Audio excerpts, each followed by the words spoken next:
I can't take this anymore, he says, she says, they say. You don't get to talk to them for another 3 days. No, sorry, that is not functional. That is not protecting yourself. Although that's how you'll frame it to your partner and maybe even to yourself. I need some space to work this out. Really? Listen, don't work out a relational conflict or difficulty by yourself. I have a word for that. Tell me if it's too complicated for you. Bullshit. If you have a relational difficulty, you got to go back and work out the difficulty. Guess what? With the person you're having the difficulty with.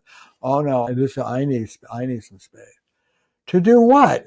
Hi, I'm Terry Real, the founder of Relational Life Therapy, and I want to talk to you today about the difference between taking distance responsibly, which I'm all for, and unilateral withdrawal, which is really, really painful to be on the other end. Whether you're a partner, or, I do a lot of trauma work, and it breaks my heart to hear about someone who in childhood had a parent who would punish them by withdrawing love, withdrawing connection. It is a mean thing to do to someone. You can be entitled and boundaryless. That's what we all think of: yelling, screaming, name calling. All is horrible verbal abuse. But you can also be one up and walled off. You don't deserve connection with me. You're unworthy of my love. And brother, that is punishing. People on the receiving end of that go berserk. I opened one of my 4 books with a quote from my wife, wonderful family therapist Belinda Berman Real. And the quote is, beware of quote unquote nice men with quote unquote bitchy wives. They're killers. And we all know the pattern. Today we would call it the insecurely attached one, the pursuer. In my language, the love addict, the love dependent, the boundaryless one who needs your love to feel good, hooked up with somebody who's got their hands folded, looking down their nose, going, excuse me, I can't be bothered with you. And the cycle of pursuit, distance, gets crazier and crazier and crazier. I had a friend, a therapist, who told me about a couple in an upper middle class suburban neighborhood next door to my own. The couple was fighting, and she was a pursuer, and he was one of these cold, walled off distancers. And she's yelling at him, and he's withdrawing, and she's yelling at him, and he's withdrawing. He slams out of their house. She runs after him in her nightie in the middle of winter. He gets in the car. She jumps. This is a true story. She jumps on top of the car. He drives off with her on the roof. She's holding on to the windshield wipers for dear life with her nightie flapping in the wind. Oh my God. Responsible distance taking has 2 parts. I'm taking distance. Here's why. Here's when I'm coming back. If you want to take distance, reassure your partner that it's a break and not a rupture, particularly, which is often the case, if you're coupled with a partner who has abandonment issues. I'm storming out of here indefinitely. They experience that as a rupture and they come after you. I call this incompetent distance taking. If you really want to take distance, be nice to your partner and they'll let you go. You just storm off in a unilateral huff or shut down without even a word. And I guarantee you, you're not going to get distance. You're going to get chased. When I see somebody doing that, what I call provocative distance taking, which is how most people do it, I say, well, you like being chased. You don't like distance. You like being chased. That's what your move is going to get you. I can teach you how to get distance if that's what you really want, but I'm not sure that's what you really want. So the silent treatment. I need space.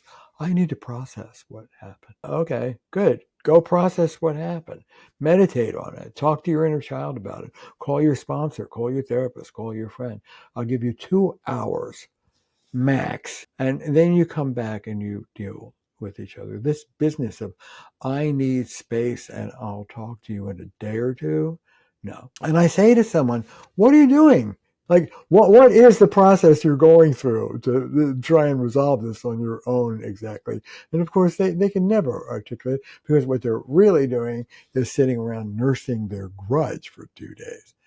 I have a word for this. Tell me if it's too technical. I call it pouting. And it is for men, it's often a sort of grumpy victimhood. And for women, it's this icy phrase. You are unworthy of me. I used to do it in my marriage. Belinda and I are both fighters, and we would have at it. And then Belinda would calm down and I would go behind a wall. I didn't feel safe. I don't feel safe with you. And I would keep her hanging for days.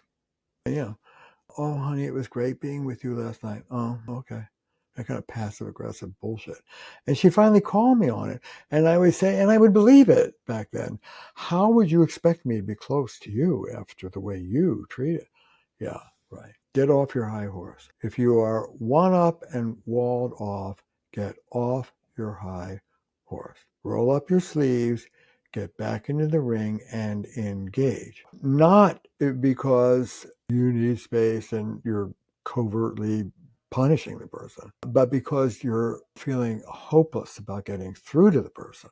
They're one up and boundaryless, and you're one down and walled off, depressed, resigned. Why bother? Okay, that's a sign that you need help. If you can't get through to your partner, then get a therapist to help you. And my vote is get an RLT therapist, relational life therapy therapist, or coach, who will take your side and support you, as most therapists unfortunately will not. If you can't get through to your partner, don't go behind a wall. Get some help. But going behind a wall is punishing, and it's not a solution. Don't live behind a wall. If you are bugged by something, roll up your sleeves and fix it. If you can't, get help. But retreat is not an option. You can take a break. I'm a big fan of breaks. Go to my website and there's a one-pager on how to take a time out. Arrange it in advance. But there's a responsible way to take a break, and there's unilateral withdrawal. And when you responsibly take a break, you don't lose connection. You keep checking back. You may not be ready to go back into the ring. I may need some more time. There are the particular intervals, an hour, 3 hours. You can stay distant, but you have to keep checking back. And there is an end. And just crossing your arms and refusing to engage with your partner for days at a time is miserable. It is not self-protection. It is a dysfunctional stance. It is punishing your partner. It's terrible role modeling for your kids. Knock it off. If you can't get through, get some help. But retreating behind a wall and parking there is miserable for you, miserable for your partner, and damaging to your children. You can do better. If you need help, get help. But you can do better. All right. Thank you for listening. If you found this helpful, stay tuned to this channel. There's lots more, and I wish you well.